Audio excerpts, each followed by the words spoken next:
नमस्कार. अ, मान खटावमधील जनतेला एक महत्त्वाची माहिती देण्यासाठी मी हा व्हिडिओ बनवत आहे. म्हणजे फक्त मान खटावमधल्याच नाही, तर अख्ख्या महाराष्ट्रासाठी सुद्धा ही महत्त्वाची बातमी आहे. अ, मान खटावमधले जे लोक आहेत, जे मतदार आहेत, विशेषतः जयकुमार गोरे यांचे जे कार्यकर्ते आहेत, त्यांची जर मिरवणूक अजून विजयी मिरवणूक अजून सुरूच असेल. आनंद तर साजरा केलाच पाहिजे. तर ही जी मिरवणूक आहे, ती त्यांनी अशीच आणखी चालू ठेवावी. कारण आणखी एक मोठी आनंदाची बातमी लवकरच येणार आहे. तर काय बातमी आहे ती?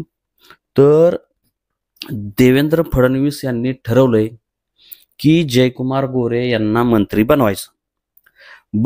मंत्री बनवायचं हे काय साधं सुतं खात्याचं मंत्री ते बनवणार नाहीत. डायरेक्ट गृह खात्याचेच मंत्री ते बनवणार आहेत. तर खर तर जयकुमार गोरे यांना मंत्रीपद मिळू नये म्हणून अनेक जणांचा विरोध होता. परंतु देवेंद्र फडणवीसांना असं वाटलं, की म्हणजे देवेंद्र फडणवीसांनी असा विचार केला, की मान खटाव हा दुष्काळी तालुका आहे, त्यांच्यावर अन्याय होतो. जयकुमार गोरे हे 4 टर्म आमदार म्हणून निवडून आलेले आहेत आणि त्यांचा तो अधिकार आहे. मग ह्या अधिकारापासून जयकुमार गोरे यांना वंचित कसं काय ठेवायचं? त्यांना तर मंत्री बनवलंच पाहिजे. पण मंत्री बनवत असताना एक मोठी अडचण आहे. तर अडचण काय आहे, की त्यांचे ते मायने कॉलेजच्या घोटाळ्यात न्यायालय सारखं ताशेरे ओढतंय जयकुमार गोरे प्रणित ट्रस्टवर, मेडिकल कॉलेजच्या ट्रस्टवर. आणि येत्या काही दिवसात न्यायालय काहीतरी म्हणजे मुंबई उच्च न्यायालय काहीतरी जजमेंट देऊ शकतं. तर मग आता म्हणजे मंत्र्याला जर असं अडचणीत आलं तर ते नामुष्की होईल. तर ही नामुष्की टाळण्यासाठी मला जी माहिती मिळाली ती अशी आहे, की जयकुमार गोरे यांना डायरेक्ट गृह खातंच देऊन टाकणार आहेत. आता गृह खातं दिल्यानंतर काय होईल? आणि त्याच्यापेक्षा महत्वाचं, आणि ते गृह खातं जयकुमार गोरे यांना दिल्यानंतर त्यांचे प्रायव्हेट सेक्रेटरी म्हणून शेखर पाटोळे ह्या हिऱ्याला ते प्रायव्हेट सेक्रेटरी हे पद दिलं जाणार आहे. आणि म्हणजे आतापर्यंत खाजगी सचिव जो असतो प्रायव्हेट सेक्रेटरी सरकारमधलाच अधिकारी लागतो. परंतु खास जयकुमार गोरे यांच्यासाठी जे वडूज खटाव त्या परिसरात हा पडीक असलेला, ज्याला तिथले डुकरही विचारत नाहीत आणि सतत लोकांवर गलिच्छ भाषेत गरळ करणारा, घाणेरड्यावरतीचा असा तो माणूस तिथं आहे. परंतु तो जयकुमार गोरेंचा लाडका आहे आणि तिथली डुकरही हुंगत नाहीत, खटावमधली लोक त्याला हुंगत नाहीत. परंतु असल्या माणसाला आपल्याला जवळ ठेवलं पाहिजे म्हणून जयकुमार गोरेंनी त्याला थेट प्रायव्हेट सेक्रेटरी बनवायचं ठरवलेलं आहे. मंत्रालयात त्यांना सेपरेट केबिन असणार आहे. आता दुसरी तर लयच मोठी गोष्ट आहे. आता जे समीर शेख आहेत, ते समीर शेख पोलीस अधीक्षक आहेत सातारचे. आता त्यांच्या ठिकाणी खास सोमनाथ बुधे यांनाच सातारचे पोलीस अधीक्षक बनवून टाकणार आहेत. हेही निर्णय म्हणजे जयकुमार गोरेंनी घेतला आणि त्याला मान्यता दिलेली आहे देवेंद्र फडणवीसांनी. आता सोमनाथ बुधे यांना जे SP बनवलं जाणार आहे ते सुद्धा भारतातला पहिला चमत्कार असणार आहे. हा IPS नसलेला माणूस पहिल्यांदाच SP बनतोय. आणि ह्याला त्या आंबवडे गावामध्ये त्याचं कुणीच ऐकत नाही. म्हणजे त्याचा सक्का जो मेहुणा आहे, म्हणजे त्याच्या पत्नीचं भाऊ वगैरे, ते सुद्धा त्याचे ऐकत नाहीत कुणी. आणि मग असला आपला विद्वान हिरा, आपला कार्यकुत्रा काही म्हणा, तर ह्याची वर्णी चांगल्या ठिकाणी लागली पाहिजे. आणि दुसरी त्याला एक सवय आहे चांगली, बुधेला सवय काय आहे, तर हुंगत राहायचं, म्हणजे शोध घेत राहायचं. म्हणजे जे पोलिसांचं तपासासाठी वापरलं जाणारं जे कुत्रं असतं ना, ते कसं हुंगत असतं, बरोबर शोध लावतं, कुठं काय चालू आहे, कुठं काय चालू आहे. तर हे गुण सोमनाथ बुधेमधले हे चांगले गुण ओळखलंय म्हणून त्याला SP बनवलेलं आहे. ते सगळीकडे हुंगत राहील बरोबर आणि आरोपी शोधल. आणि सर्वात महत्वाचं की ते बोराटवाडीला गेल्यानंतर तिथल्या बंगल्याच्या बाहेर जे कुत्रं आहे त्याला बिस्किट टाकण्याचा आणखीन एक सर्वात मोठा गुण या सोमनाथ बुधेंकडे आहे. त्याच्यामुळे त्यांना आता हे पद द्यायचं ठरवलेलं आहे.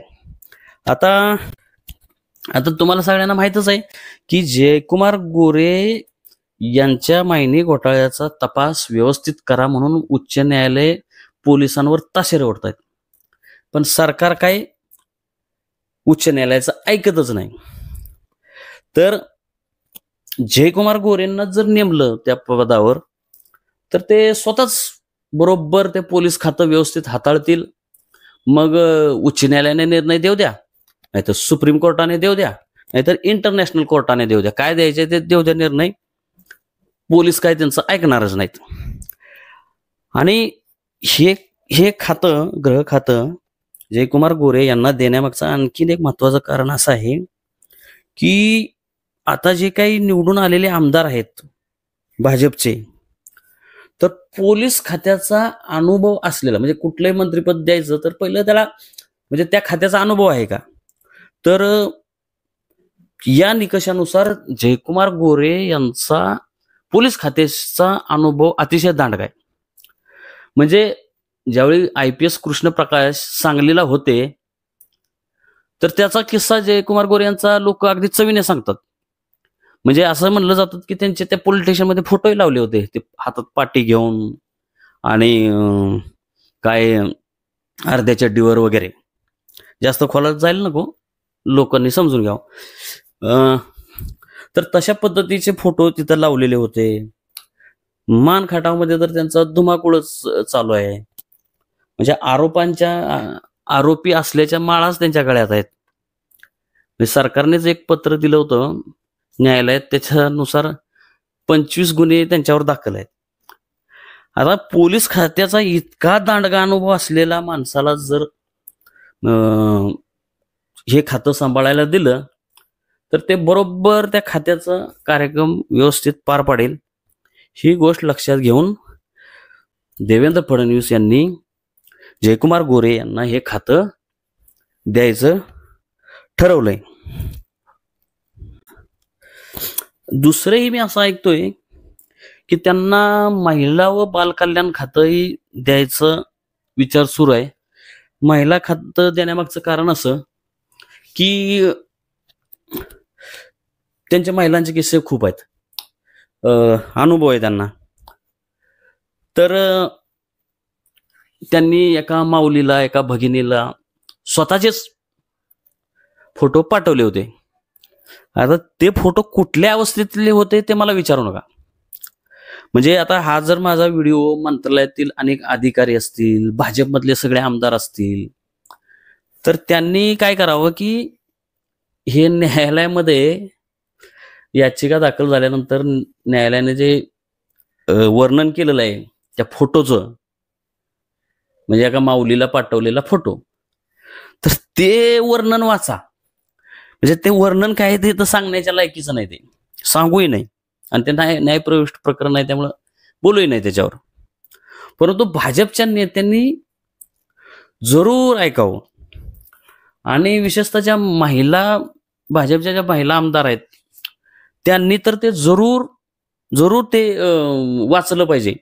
मग त्यांना कळेल की आपल्या पक्षात किती महान लोक आहेत, किती महिलांचा आदर करणारी लोक आहेत, हे कळेल. आणि मग महिला व बालकल्याण खातं, म्हणजे गृह खात्याबरोबर महिला व बाल विकास खातं सुद्धा देणं किती महत्वाचं आहे हे भाजपच्या लोकांना कळेल. आता खरं तर हे असा व्हिडिओ बनवण्यामाग विशेष कारण एवढंच आहे की ते जयकुमार गोरे यांचे जे 2 लाडके चमचे आहेत, सोमनाथ बुधे आणि शेखर पाटोळे, तर ते त्यांना त्या व्हॉट्सअपवर तिकडच्या त्या मानखटावच्या ग्रुपवर नको तेवढे गलिच्छ मेसेज ते टाकतायत आणि मला वारंवार आग्रह करतायत, टाक व्हिडिओ, बनव व्हिडिओ. तर आता त्यांची एवढी मागणी आहेच, तर मग बनवतो व्हिडिओ. तर त्यांची हौस भागणार नाही. मला तर आयताच वाचक मिळतोय. तर माझ्यासाठी हे पाटोळे आणि बुधेंनी जी काही संधी निर्माण करून ठेवली, अधिक व्हिडिओ बनवल्यानंतर अधिक वाचक, अधिक प्रेक्षक वाढतात. तर ही संधी मी तरी कशाला सोडू. तर हा व्हिडिओ खास पाटोळे आणि बुधे यांच्या सौजन्याने बनवलेला आहे आणि असे व्हिडिओ भरपूर येतील. तर प्रेक्षकांनी हे बघत राहावं. अशाच आणखी महत्त्वाच्या घडामोडींसाठी लयभारीच्या यूट्यूब आणि फेसबुक पेजला लाईक, शेअर आणि सबस्क्राईब करा.